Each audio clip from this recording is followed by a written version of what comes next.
Olá, internauta! Seja muito bem-vindo ao blog BVMS. Hoje eu converso com o músico Guilherme Cruz. Ele irá produzir o novo CD da cantora Gabriela Loureiro, aprovado pela Lei Rouanet. O Guilherme Cruz está aqui conosco e ele vai bater esse papo para contar um pouco do seu trabalho. No momento, você divide seu trabalho entre o Filho dos Livres, que é um duo que tem como vocalista o cantor Guga, e apresentações com o Almir Sater. Como é que você concilia esses trabalhos? E como é para você tocar ao lado de um ícone da música brasileira, que é o Almir Sater? Olá, Armando, tudo bem?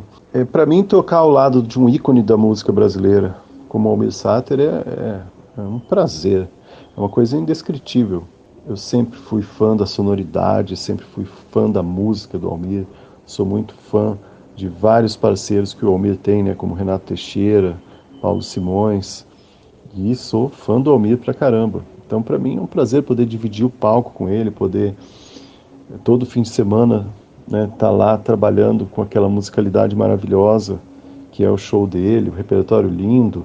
Então, para mim, é uma alegria muito grande, como pessoa e também como profissional. Sobre dividir o trabalho entre Filho dos Livres e as apresentações do Almir, é totalmente uma coisa normal, é fácil, entre aspas, né, fácil de se conciliar. Isso é uma coisa que eu já faço há 12 anos. O Filho dos Livres é meu trabalho autoral, né? Temos aí 3 discos gravados, 4, se eu não me engano, posso estar, que tem uma coletânea, né, que eu não conto como disco. Então, é um trabalho que a gente está sempre fazendo. O Guga também tem o trabalho solo dele, então, aqui no caso, o Filho dos Livres também a gente usa a Ju Soul, que é a nossa batera. Então, é um trabalho que já, por natureza, ele precisa dessa conciliação de agenda de várias pessoas. Então acaba sendo uma coisa normal. Isso aí é uma coisa que eu levo com muita naturalidade e não me atrapalha nada. Uma coisa não exclui a outra de maneira nenhuma.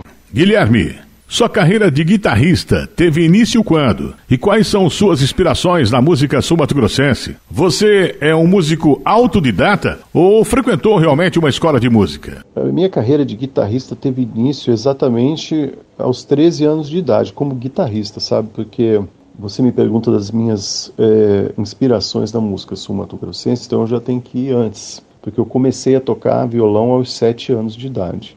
E eu ganhei um violão, comecei a tocar, e já de cara caí para fazer aula com o Carlos Coleman e o Orlando Brito, né, que eles tinham uma salinha na escola de música deles ali na 25 de dezembro na época, e aí eu com 7 anos de idade comecei a estudar violão. Então ali já foi para mim a fundação pensando como uma casa, né, a fundação da musicalidade, da minha musicalidade, ela é feita em cima da música sul-mato-grossense.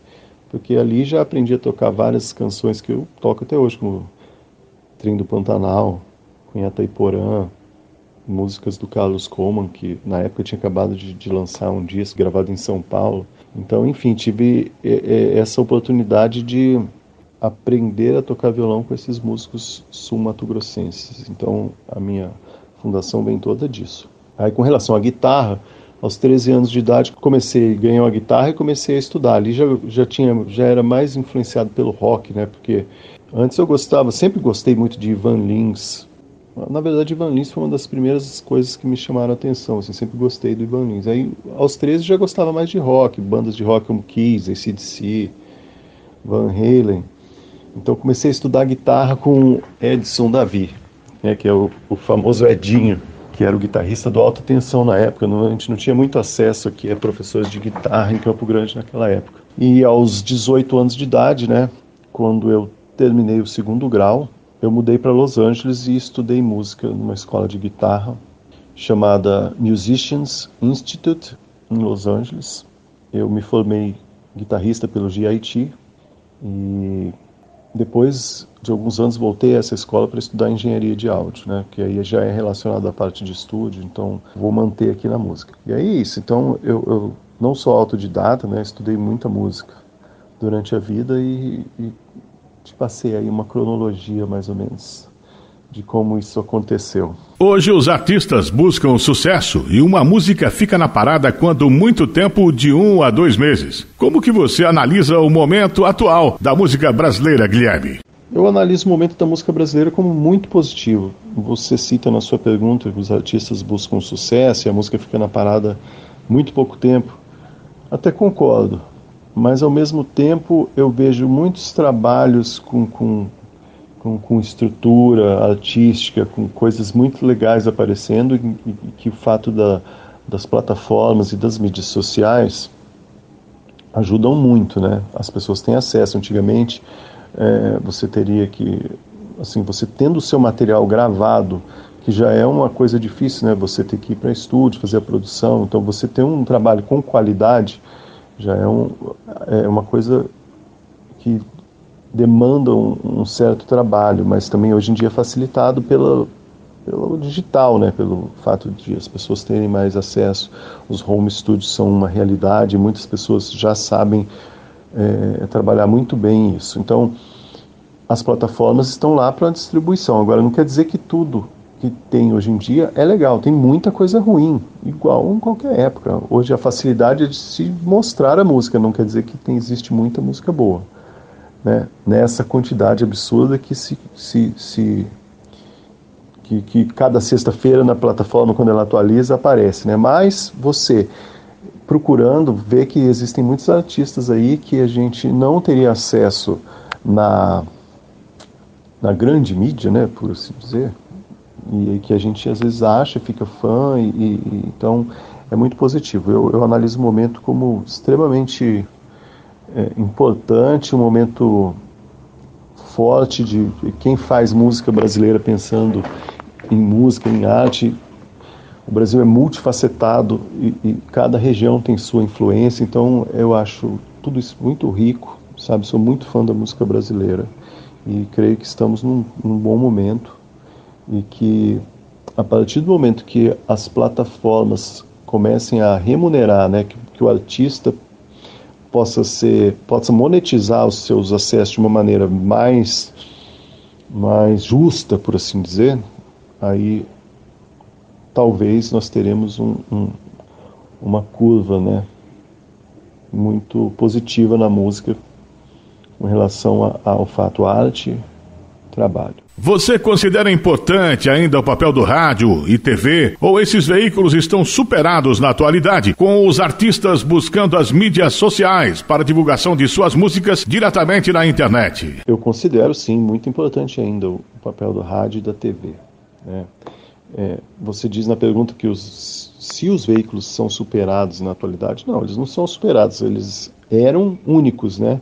Hoje em dia, tudo muito mais pulverizado, então existe uma difusão de meios que o artista pode usar como divulgação. Então, existem artistas que são muito famosos na mídia social e que às vezes o espectador de um programa de televisão específico, a pessoa que tem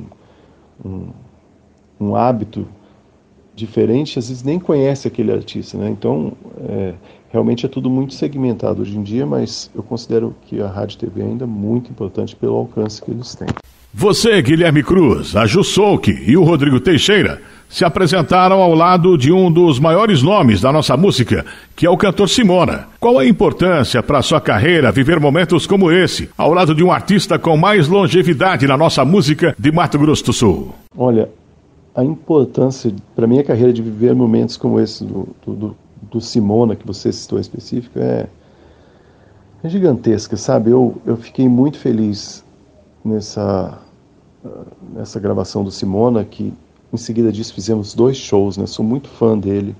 Primeira vez que eu vi o Simona, eu tinha 9 anos de idade, foi num show no Horto Florestal, inclusive que eu fui convidado pelo Carlos Coleman, eu tinha 9 anos na época, a tocar com ele 2 músicas, eu toquei 2 músicas nesse show, e eu lembro, foi Simona e banda, depois Carlos Coleman e banda, fechando a noite era Alta Tensão, né? Era um festival de rock, isso foi em 1984, e eu lembro de assistir o show do Simona, né? Ele tinha uma Fender azul, assim, me chamou muita atenção, cabelo grande, assim, com Rastafari, lembro dele.